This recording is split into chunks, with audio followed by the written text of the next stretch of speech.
if you look at assortments based on Amazon, they tend to be kind of entry level, value driven, really price led. That's why people go to Amazon, right? Because they get the best deal, right? And I think for brands, it's a real challenge in maintaining identity and price perception in an area whereby it's driven by convenience and it's driven by algorithms and not really driven by brand equity is probably the biggest challenge with Amazon. Let's talk marketplace. The Marketplace podcast with Ingrid Lommer and Valerie Dichtel. Hello and welcome back to Let's Talk Marketplace. Glad you tuned in again. I'm Ingrid and with me as always is Valerie. And today I think we'll be doing one of our country episodes in which we take a deeper look at the marketplace landscape of one particular European country. Haven't done one of those in a while, so about time I think. And we have a very special guest for today's show, haven't we, Valerie? Why don't you introduce him? He's, yours after all. Well, yes, indeed. With us today is one of the dearest members of the Marketplace Leaders Circle for Softlines, our exclusive brand community for marketplace decision makers in right now fashion, sports, and accessories industry. During our running season, he has been the go-to person for every question on the UK marketplace business, especially for the fashion and sports market. And this is what we want to talk with you about today on the show. So welcome, Neil Lauderdale. Thanks, Valerie. Thanks, Ingrid. Nice to be here. Yeah, great to have you on the show, Neil. As Valerie said, you've been an invaluable source of information for our community members. And that's why we thought, why don't we get him on the show and, show everyone what good insights you bring to our circle. So, but as not every one of our listeners might know you already, maybe let's first introduce you a little bit. We've got our 3 questions for that. And the first one would be, who are you, Neil? Great question. I'm Neil Lauderdale. I've been in the sports and fashion industry for 25 plus years. Worked in multiple different functions from retail through to product. And the last probably 15 years of my career has been based around commercial and commercial leadership, with the last 5 years of that being solely focused around marketplaces and marketplace development. So I've worked with some big brands like Nike in the past, and recently been part of the Pentland team heading up their marketplace program. Mm-hmm. Yeah, great. So what would you say do you do best in the marketplace business? What's your USP as a marketplace person? I like to move fast, make decisions and learn as we go. I think that's the marketplaces are so new at the moment. Still new for a lot of brands, still new for a lot of retailers. And I think if you move fast, make decisions quickly, you learn very, very quickly. And I think that's been the biggest strength that we've brought to the marketplace program. Yeah, absolutely. So, and to get you a bit more in person, what's a fun fact about yourself? Oh, great question. Fun fact about myself is you can probably say I love playing guitars. And, yes, I noticed. Yeah. And I played guitar at our last Christmas party. For the first time, played in front of a crowd. So fulfilled a lifelong ambition. Cool. What did you play? An Oasis track, funnily enough. Of course. Very nice.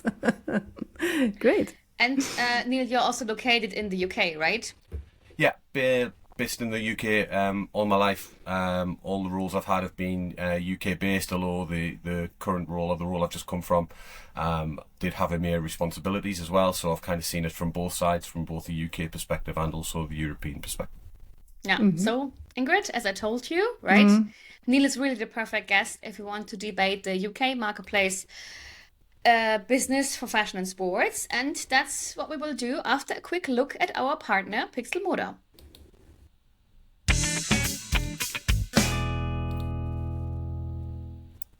Founded in Milan in 2021, Pixel Moda specializes in AI-assisted image and video production. The key feature is that the AI does not generate the images, but supports the team and models in taking the best possible shots quickly by optimizing camera positioning, lighting, model poses, and so on. This significantly shortens production time and reduces costs up to 70% for photo production and up to 90% for video production.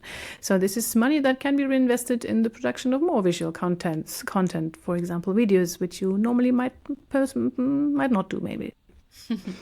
Pixelmotor produces over 14 million images and videos per year and operates virtually around the clock in 8 locations with over 850 experts across the globe. Its customers include over 100 brands from more than 20 countries, including 3 of the top 5 global online marketplaces. Pixelmotor pursues a unique onboarding strategy. It begins with strategic coordination and a free trial production run with initial training on the proprietary AI with no obligation. And the motto here is let the results speak for themselves. Yeah, if you want to know more about this company and what they offer, listen once again to our episode 126 with Gianni Sarazzi from Pixelmotor. We'll link it in the show notes.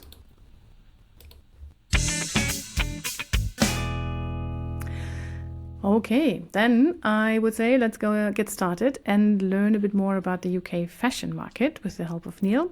So maybe as you have led the marketplace business for several major fashion brands in the UK and also have been in close contact now through our community as well with your colleagues from the continent, so to speak. So what would you say is the key lesson that stands out if you just look at the UK fashion market? What does it separate from other markets maybe?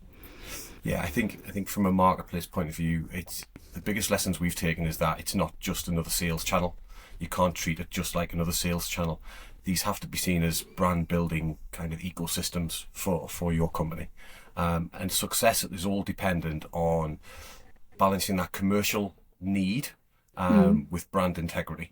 And hence why, at Pentland, we would be asked weekly for new marketplaces. So, and we were very selective about the marketplaces we went into because that brand equity has to be front and foremost of what you're trying to do.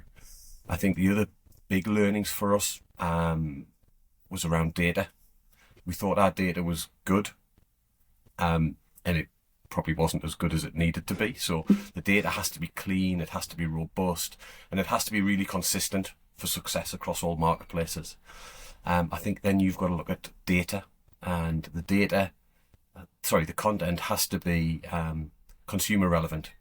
And the more you move into areas like TikTok, which I know we'll kind of touch on, the more this has to be user generated and unique to the platform it's actually on. And then the other big part, which a lot of people find difficulty in finding and coming into the UK, just as we would find difficulty going out of the UK, is the logistics part of it. The logistics part is critical because consumers want their products as soon as possible and don't want to have to delay for any logistics reasons. I think the other bit is around the UK market's moving really fast. Right, I think when we first started with Pentland nearly 5 years ago, there were a couple of big players who were in the marketplace, and you kind of joined them and you learned from what you were doing then. But they tended to be hybrid relationships with wholesale partners who wanted to extend an aisle or who wanted to increase availability from what we're trying to do. The market has moved so fast now that the pure marketplaces are starting really to kind of get traction and take control almost.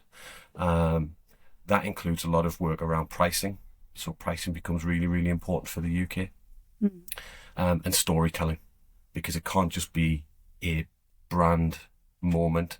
It has to be a consumer-led brand moment from a content point of view. I think that if we have put it on the whole perspective, because we did the UK episode together, was that there is a completely different view from internal UK to UK marketplace business compared to from Central European to the UK in terms of marketplaces. So what we realized, or what I realized, was we from Central Europe, from Germany, we were so many brands asking hey, can you bring us, can you connect us with ASOS? Yeah. And I think ASOS is such a good example exactly for this attitude, because ASOS is, as a marketplace, really not that relevant in the UK. And UK people, if I ask you or someone else from the community, also from England, hey, are you online at ASOS? And you were like, no, it's not on our roadmap. Why do you ask? Because it's just not relevant and not as big enough. And I think ASOS as a whole online shop and wholesaler is relevant, but as a marketplace business, it's not. And then the other one is Zalando. And we would say, oh yeah, it's easier to now sell on Zalando, because if you're already online in Germany, Netherlands, etc., then you can easily go and sell your products at Zalando in the UK. But also this one is not as relevant. It's for you, for UK people. It's super interesting to sell your products maybe from the UK into Zalando Germany or Netherlands, but Zalando is also not really highly relevant, right, in the UK marketplace business. No, we connected with Zalando quite early on, but we only opened in the EU. We didn't open the UK because for a UK consumer, there are other competitors out there from a retail perspective, the likes of a Next, the likes of a Very, the likes of an ASOS, right? That will always be a UK consumer's first choice because of the history, the trust that a consumer has within those retailers. So we made the decision not to open Zalando in UK just because of relevance for the consumer. There's also the logistical element of it as well. Is like, how do you fulfill to Zalando? Do you use ZFS? Do you use Zeos? Do you use your own fulfillment? Yeah. And then it starts becoming expensive. So we decided not to do it. In terms of ASOS, we had a traditional wholesale relationship with ASOS, and that is what it was. It was a certain size of business, and then ASOS made the strategic call to switch a lot of brands to full partner fulfill, so marketplace. We were part of that, and I saw that as a real positive for us, from an ASOS perspective, because it puts the brand back in control of the assortment, puts the brand back in control of pricing, and therefore you can control the margin, the volumes going through, and you can start to build a more profitable business than potentially what the wholesale element of that looked like. Now, for some brands, that was a real challenge to make happen. For us, we saw it as a real kind of game changer, an opportunity. And for Pentland in particular, ASOS is currently our biggest, or was currently our biggest marketplace. ASOS also gives you the opportunity to expand into Europe if you want to. But then there's all kinds of challenges around logistics. Yeah, it's kind of the opposite of Zalando for the UK, right? It's kind of, I think, if you're UK based, ASOS is probably the one you go with because of the model it's transitioning itself into. Whereas I think Zalando for a UK consumer just isn't there. It's not front of mind. Yeah. So what was the marketplace business like then in the UK in the fashion area in, say, 2 years ago? Because you said, okay, you have been with ASOS as a wholesale partner, and they have just been starting to move some vendors to the marketplace. And then you mentioned Next and Very, and both of those opened their marketplace, I think, just in the last 18 months or something, or 2 years max. And Zalando is not really important. So who are the main players when it comes to the marketplace side? Yeah, and maybe let's skip separate this question in terms of like fashion and sports. So because there are like two main differences, I would say. Yeah. So I think in terms of sports for us, there's not really one sports only retailer that we would kind of go with the brands that we would work with. It would tend to be a crossover between sports and fashion. So it really would be the likes of Next, who we had a relationship with Next for probably definitely the last 5 years from a dropship point of view. So it was a dropship model. Very have gone through some challenges with their integration. and we were part of it, and then that ended because there were some tech challenges needed to be resolved. But Very have a great opportunity there, right? Very in the UK is more known for its brands than its own brand, whereas Next is probably more known for its own brand labels rather than its branded labels. So there's a key difference between those two retailers. What that allows you to do as a brand is give you real point of difference and create different destinations from an assortment point of view. So you're connecting with slightly different consumers.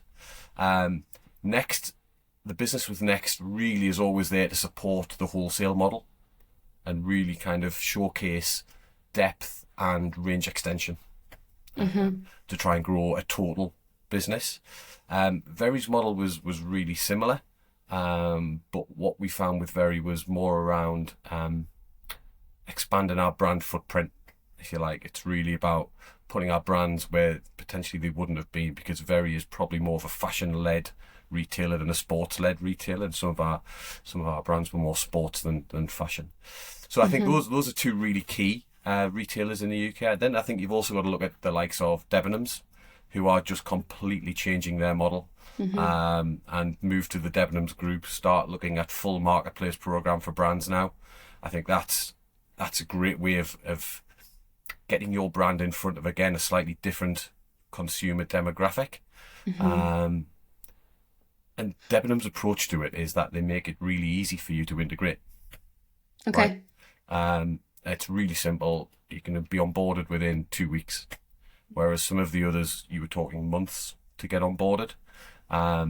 So there's a slight kind of benefit of doing that. And then if you look at kind of John Lewis, which would be more of a fashion retailer for us rather than a sports retailer, it's more around the model. There was some complexities around the model with John Lewis, and it's not always easy to connect with because it's outside of the normal mainstream pathways that you would normally kind of connect through. But what it does is it puts you again in front of a different type of consumer, a more premium, more affluent consumer, and just gives you the opportunity as a brand to extend your reach within that area. Okay. And in terms of like more luxury, is Farfetch really a thing as a marketplace business? Because I would say Farfetch in the UK for marketplace is really relevant for more luxury brands. Yeah, absolutely. It would be seen as kind of more of a luxury brand. The brands I've worked with and for are probably more of mainstream. So Farfetch wasn't on our roadmap. But you can see the benefit of doing that because, again, it's that. The whole purpose of a marketplace for me is how can it add value to your consumer base? How can it get you in front of new consumers? And you need to have the brand and the assortment to be able to do that. Of course. But yeah, Farfetch is absolutely a great model to work towards, I think. And speaking about fashion, so we have this specialized marketplace quadrant in front of us. I know it's not in front of you, but speaking about sports, we see on this quadrant also in terms of like sports Decathlon, we see Alltrix, JD, Trade-in as like, I would say sports only. We also see Sport Deal here, or private sports shop, which is more on a discounted level, I would say, and off price. But what are like the really relevant marketplaces for sports fashion products? Yeah, it's really interesting. We always looked at it in terms of what is the role of the marketplace that we're actually trying to onboard with. So is it to gain a new consumer? Is it to put your brand in somewhere where it isn't, to test and learn, to build a wholesale relationship? We also looked at this kind of top down from premium to be as premium as we could be with the brands we have, all the way through to how are we going to clear our stock at the end of the season, right? So we had everything from ASOS, Next, Very, and all the way through to eBay, right, which we used as a clearance channel. Amazon then just underpins all of that, right? Amazon is kind of what it is, and I think there's a fashion element to that, but it's a certain type of assortment and certain type of consumer that actually needs to be part of that. So I think when you're building your marketplace program, you really have to look at like why am I joining this marketplace? Is it just commercial? Is it just transactional? Or is it, to my earlier point, trying to build brand equity and trying to really elevate the proposition and the position of your brands? I I'd like to go a little bit into the newer competitors like TikTok Shop or Shein and get your opinions on that. But first, let's have another quick break.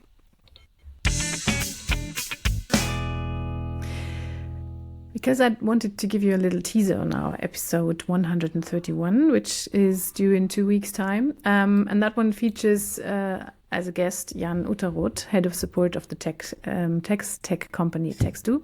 And Taxdoo helps retailers and brands with a comprehensive platform to perform VAT returns and accounting processes in a legally compliant and efficient manner. And this important part of your marketplace business is also being taken over, as other areas as well, by AI. And this is what we'll discuss, the opportunities and challenges of AI in tax matters.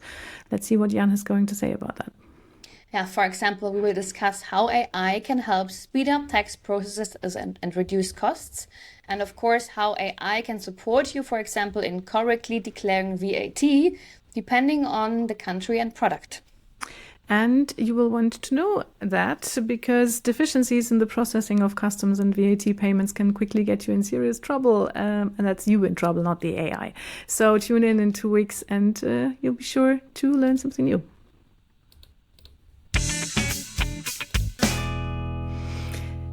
Yeah, let's go back to what I said before about some new players in the market. We hear a lot about TikTok Shop, for example, as the game changer in the UK marketplace business. Is that true for fashion as well? Yeah, I mean, we joined TikTok Shop as probably one of the early movers within that earlier in 2025. And we joined it because we saw it as an opportunity to really connect very, very quickly with consumers. And its power lies in really kind of minimizing the consumer journey from search all the way through to purchase. And it allows you to capitalize on trends really, really quickly and be really reactive to what a consumer wants and when they actually want it. And then it becomes less about having real structured catalogs, structured assortments, and becomes more around the experience of shopping with your brand. And what does that mean? Now, one of the biggest challenges we had with TikTok was around content and content creation. The volume of content needed just to keep the shop live and keep the shop relevant is phenomenal. We use the expertise of an agency to be able to manage that. And that works, right? If you're getting users to generate their own content, refresh their own content, reuse content which you know works at various different points in time, that then becomes a really, really commercial model. However, it's a little bit kind of like an Amazon model in getting the flywheel to start turning. There's a lot of investment needed up front to be able to make that wheel turn, to be able to drive the kind of the traffic and therefore the conversion off the back of that. There are some challenges in launching with TikTok. I think the speed at which TikTok are onboarding brands means that the stability of the connections aren't always there, which in turn then impacts your shop health. And therefore you have to reinvest again to kind of get the flywheel turning again. I think once those issues are resolved, and I think once brands understand that they need to act more like content creators than brands, TikTok Shop will be massive, and the social commerce area will just keep going. The key to this though is the assortment, right?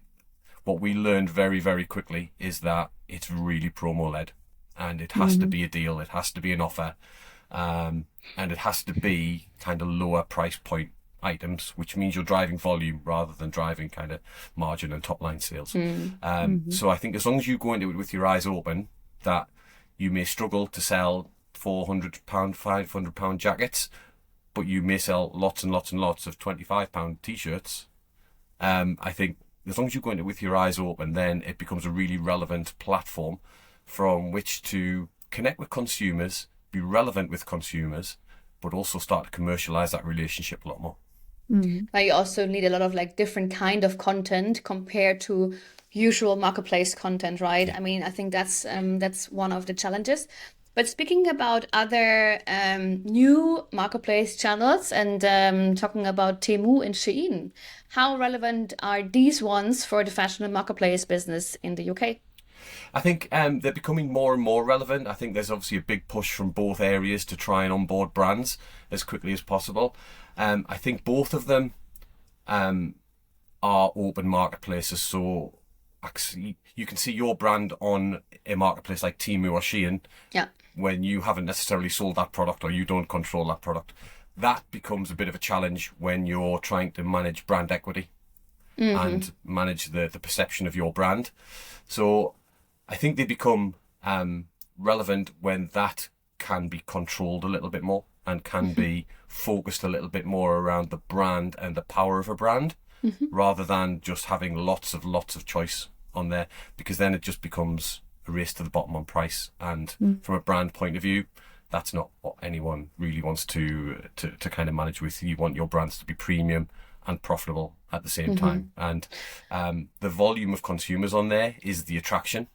But the models at the moment are probably a little bit just too open for a lot of brands to connect with. And if we're speaking about price and promotions, we should also talk about off-price marketplaces in the UK. In the UK, we have here on our list, we have Secret Sales, Sport Deal, we have Private Sport Shop, Brand Alley, Club Fashion. What would you say here are the really relevant ones in the UK in terms of like off-price sales? Yeah, the main one for us is eBay. We use eBay as an off-price model, and we use that just as our clearance channel to be able to kind of push product through. Secret Sales is the other big one from a sports and fashion point of view. High-end kind of high price point fashion and sports rather than low kind of entry-level product assortments. So again, both of those platforms will give you access to a slightly different consumer as well, right? If you're trying to liquidate and trying to move product through your pipeline. So yeah, from my point of view, Secret Sales and eBay would be the two to really kind of focus on. And speaking about sports again, how relevant is Decathlon in the UK? Decathlon is a huge opportunity. I think Decathlon as a sports retailer in the UK is growing. It's growing bricks and mortar wise, but it's also growing online, and it's growing online because of their marketplace. We joined the Decathlon marketplace probably 2.5 years ago now, and I've seen this grow significantly year on year. The biggest unlock for us is Europe for Decathlon. And the reason we joined Decathlon in the UK in the first place was to iron out any challenges or any issues in onboarding and integration and process, basically. And then to expand to further And you Europe. expand from there, right? The expansion piece needs to take into account Brexit, of course, and how do you get product into Europe, which is a challenge for everybody. Yeah. But from a UK point of view, the Decathlon marketplace for us continues to grow. Much like the Sheins and the Temus of the world, they're an open marketplace. So they just allow any retailer, any person, any company to retail your brand. So you just need to be aware of that. How we try and manage that is just through assortment, right? We will put a specific type of assortment and try and keep it as differentiated as we possibly can from other areas of that business.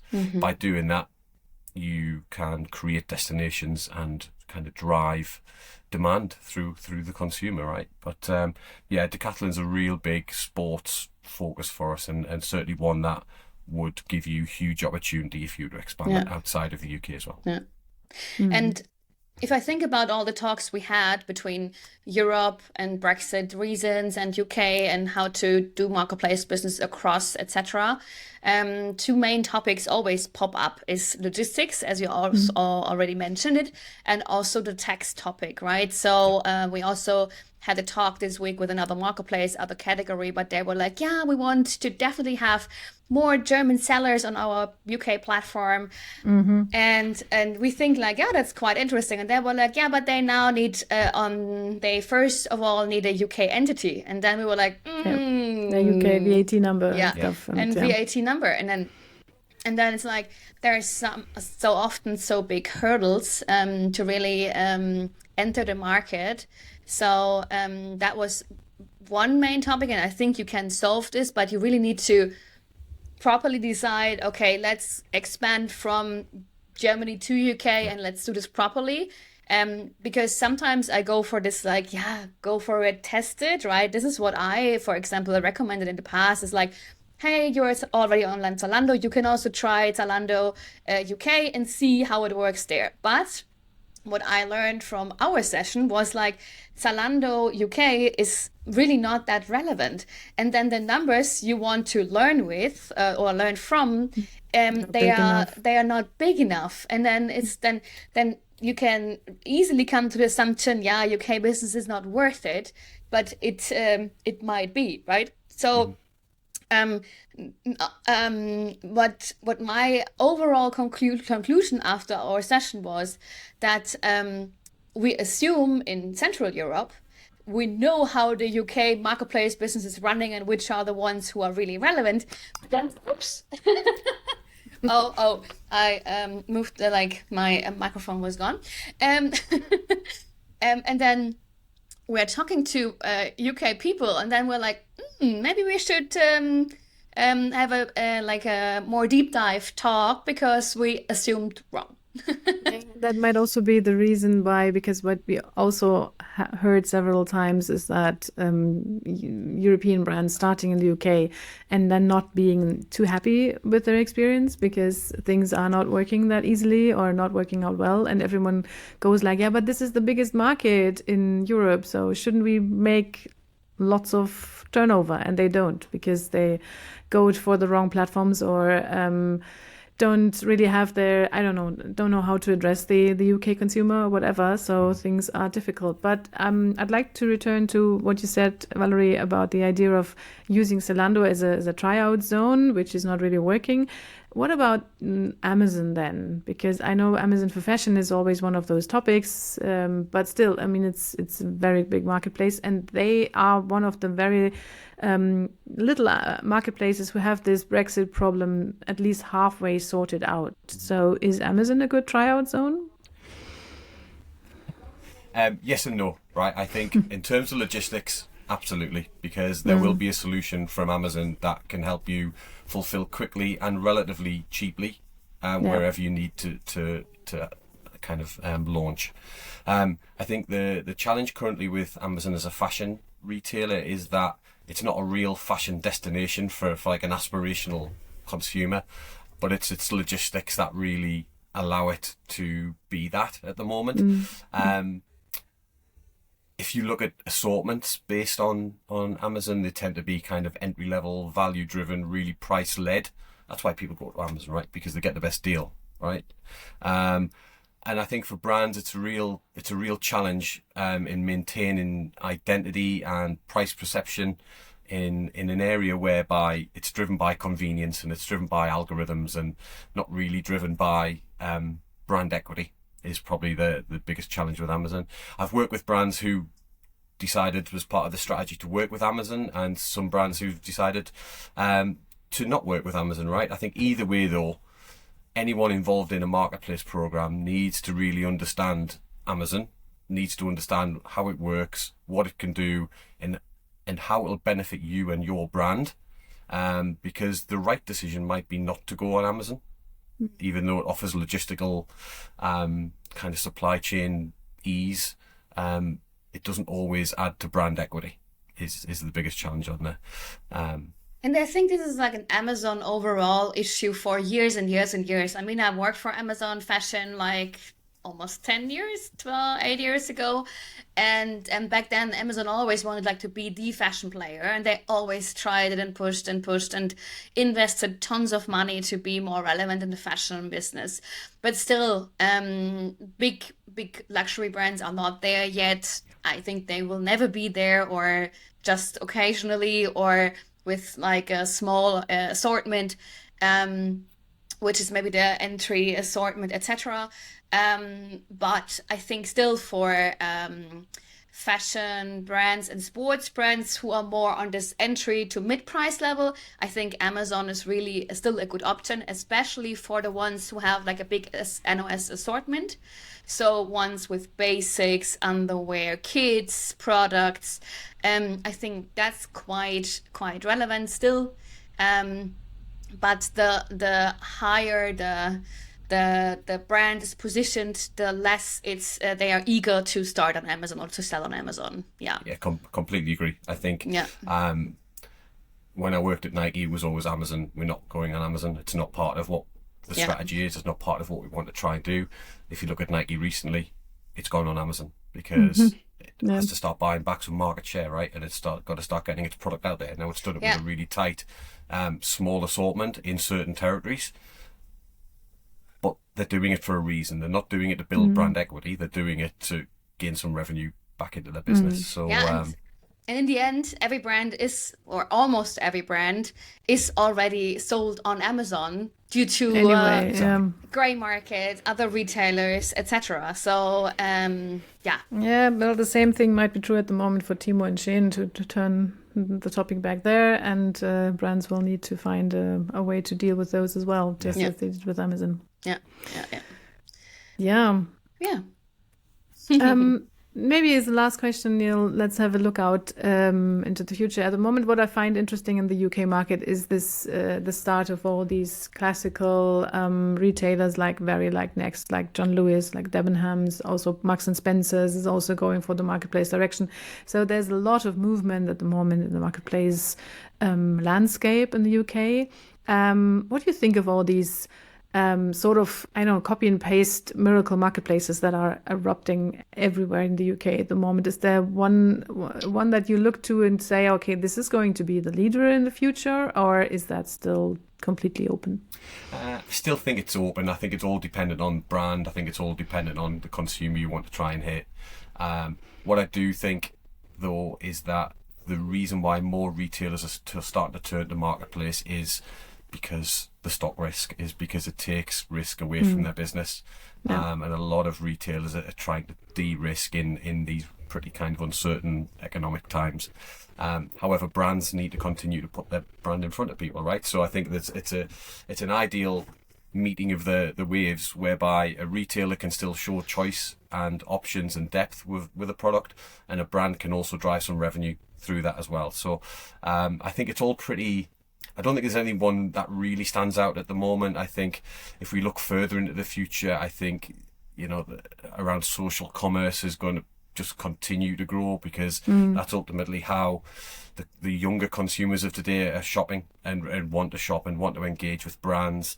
I think AI obviously becomes a huge part of that in terms of personalization of offer, in terms of data and setup, in terms of product and just delivery. And then I think also retail media is going to be a huge part of marketplaces now. It becomes less about brand-led once a season stories and more around kind of always on 365 retail media that really kind of keeps a brand relevant on a marketplace. That's how I see this kind of moving forward. Yeah, absolutely. Right, Neil, I think we'll close it here for now. Might return to that at a later point. But for now, thank you very much for your insights. It was really interesting. Great, thank you. Thank you so much, Neil. It was really great to have you on the show.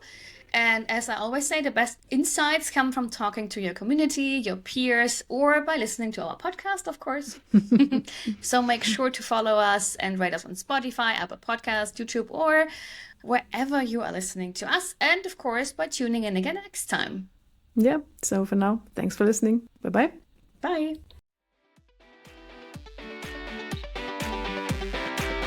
You listen to Let's Talk Marketplace, the Marketplace podcast with Ingrid Lommer and Valerie Dichtel.